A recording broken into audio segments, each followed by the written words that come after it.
Brothers, our second 900-ton crane is finally back from its monthly lease after doing just 2 jobs out of the factory. Do you have any idea how much they paid to rent this 900-ton beast for a month? And how much we actually made? Exactly how much does it cost to lease a crane like this?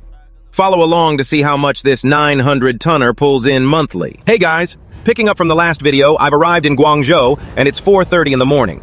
A truck with counterweights just arrived, so I need to hurry and get it unloaded since the main crane's ETA is still unknown.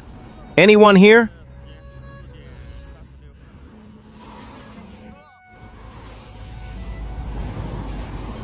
Drive in through here. The company said all trucks would arrive around 4:30 a.m., but I only see one, so I'll get it unloaded first. Our crane will be set up right here, reaching 20 meters high and 60 meters in, plus our 16-meter footprint, making it a massive 76-meter span. We'll be lifting about 7 or 8 tons, and this project will last 2 to 3 years. Let's wait for the helper crane to unload the counterweights. Several trucks are here now. 3 are parked outside, so I'll focus on getting this one unloaded first. Guys, an 80-ton crane is coming over, arranged by the site to help us unload. Huge thanks to its operator for the hard work. He could have slept in, but woke up hours early to help us. It gets bright early here, usually by 5 a.m. Let me help him set up. Construction workers have it tough, starting their shift exactly at 5 a.m. and working over 10 hours a day. So don't complain about our job, as some people work much harder, standing outside in the scorching sun all day.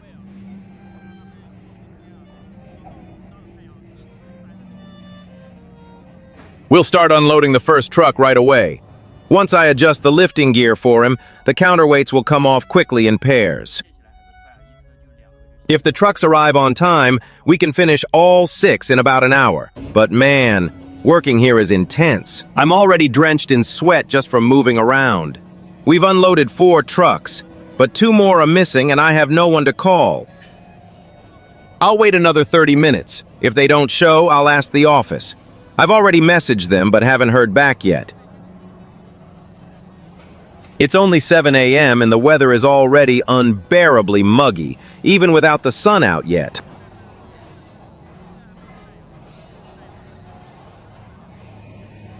Thinking about it, the workers here truly have a grueling job. Finally, after half an hour, another truck has pulled in. This one is hauling the main counterweights. All right, carefully back it up. Keep going. Perfect. Stop right there.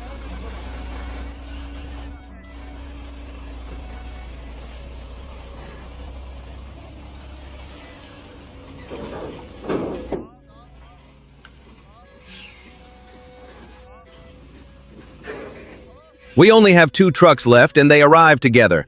Let's finish unloading these quickly so I can head back to the hotel for some sleep.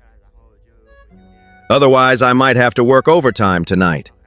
The main crane should arrive around noon, so I can still catch a few hours of rest. All the counterweights are unloaded. I just called Lao Liu and he's still 100 kilometers away, so I'm definitely getting a hotel room first. He won't be here until noon, and since it's only 8 a.m., I can relax, take a shower, and wash these sweaty clothes. Here's the full setup. 185 tons of counterweights and outrigger mats all stacked up. I've also helped the operator pack up his crane. I'm heading out now. Thanks again, buddy. Wait! Lao Liu just called saying he's only 8 kilometers away. It's already 11:30, so I'm calling a cab to meet him, guide him in, and then we'll grab some food while waiting for the ride.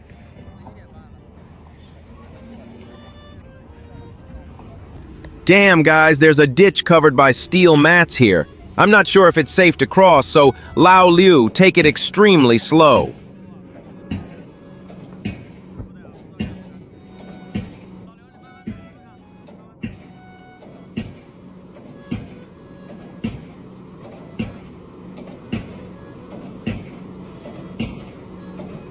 Keep going. Our company inspected this route earlier, but I used a different gate this morning. The main crane has to pass through here, though.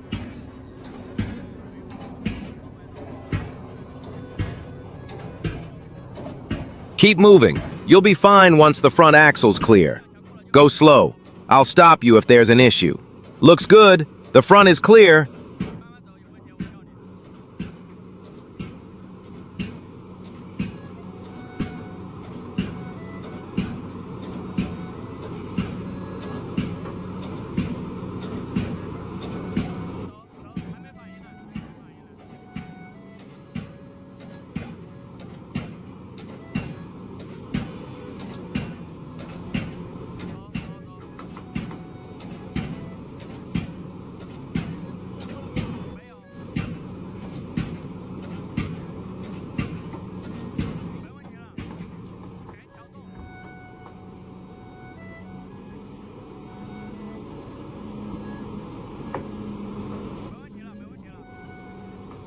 With the front axles across, the rest is easy since this crane setup is front-heavy. Looks like we made it across smoothly.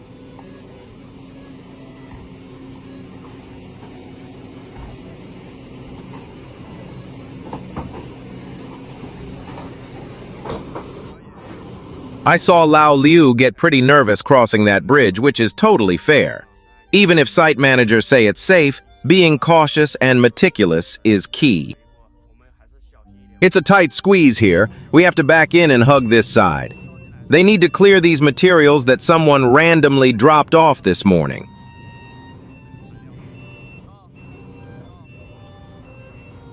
The site is rushing us, so I'm grabbing quick takeout for us to eat on location while Lao Liu and the rigger position the crane.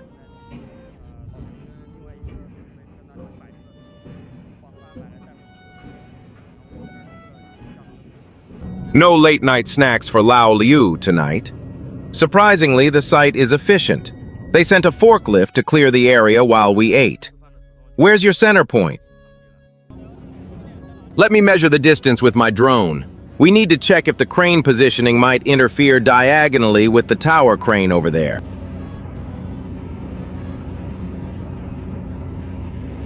Let's check that diagonal distance right now. I'll get the drone up for a quick measurement as we might need to adjust our setup completely. We might have to turn the crane around, guys, because the tower crane blocks our boom from lowering. Once repositioned, the span won't be an issue.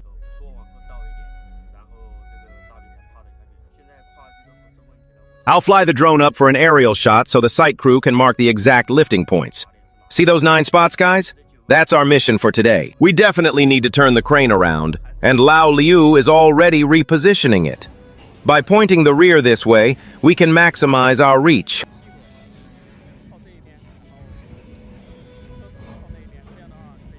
It wasn't an easy spot to maneuver, but he nailed it. Guys, it's already been a month since we last saw our second 900-ton crane, and I bet many of you are curious about it.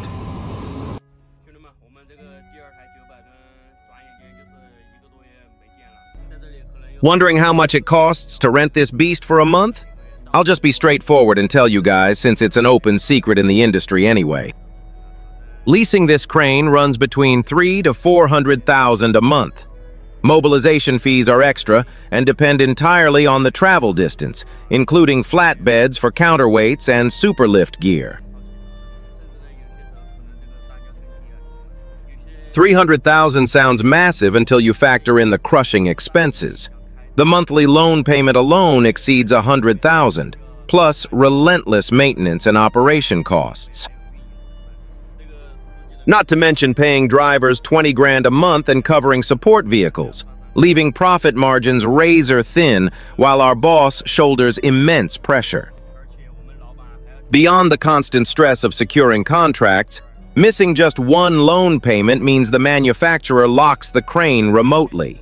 Honestly, no one in this business has it easy. It might look glamorous from the outside, but there's always a hidden grind behind the scenes. Anyway, enough dwelling on that. Let's dial in the lifting gear. Let's get the main boom extended. I hope sharing these numbers won't offend my boss, but realistically, anyone can easily calculate these standard operating costs. Lao Liu drove all night to get here. So now that the rig is set up, he's heading to a hotel to crash while I take over the controls.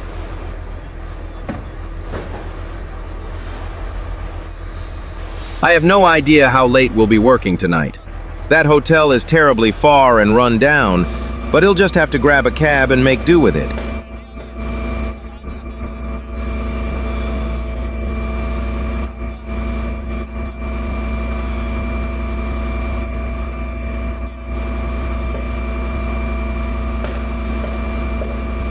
Check out the telescoping interface on this 900-tonner, guys.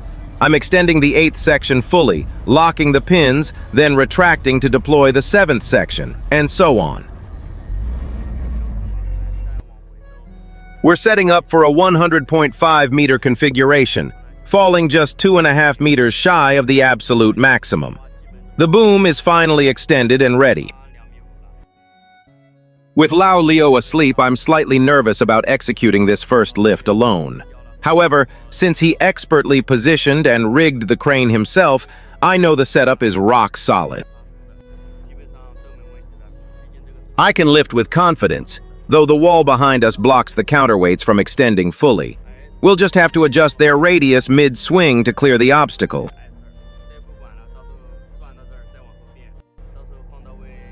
Guys, the first load is up, but check out this insane reach.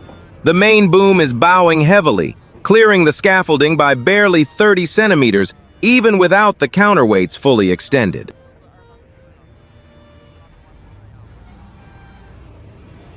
The radius reads 75.8 meters on our 100.5 meter boom setup, handling a solid 7.5 tons.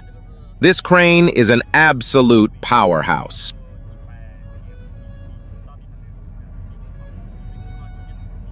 Even without maximizing the counterweight radius, it's performing flawlessly, though seeing the boom flex this much is definitely nerve-wracking. It's taking them forever to secure this first beam up there. If they're going to take hours on a single piece, I might as well get comfortable and sleep in the cab.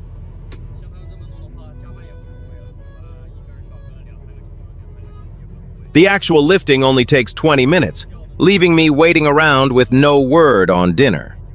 Surprisingly, they finished installing it in just over an hour.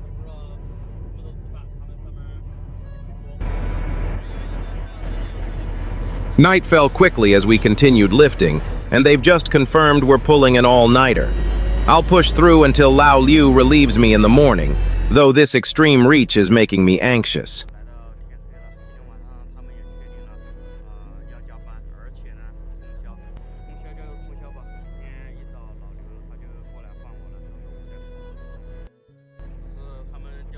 On this second lift, the boom is lowered to its absolute limit, almost resting directly on the scaffolding at a staggering 77-meter radius.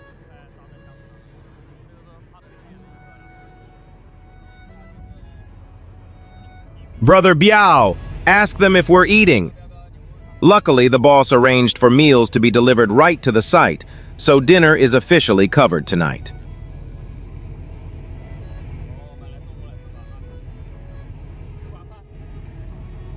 They still haven't secured the second beam because the boom can't lower any further, forcing us to wait while they dismantle some scaffolding. At least our food arrived, so let's eat.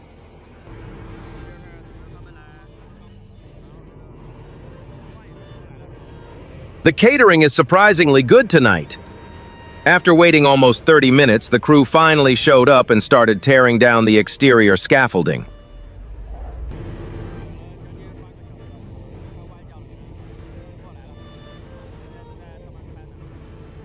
They need to drop it by about 2 meters to give me clearance, forcing me to constantly shift my counterweight radius back and forth just to safely swing the crane.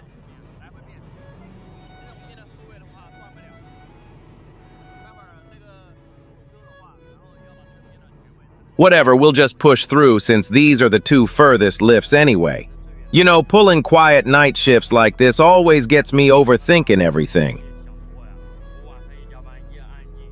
Sitting here alone in the dark, my mind wanders, making me question if I'll even manage to hit the goals I set for myself this year. But honestly, having some quiet time alone at night to just reflect isn't a bad thing at all.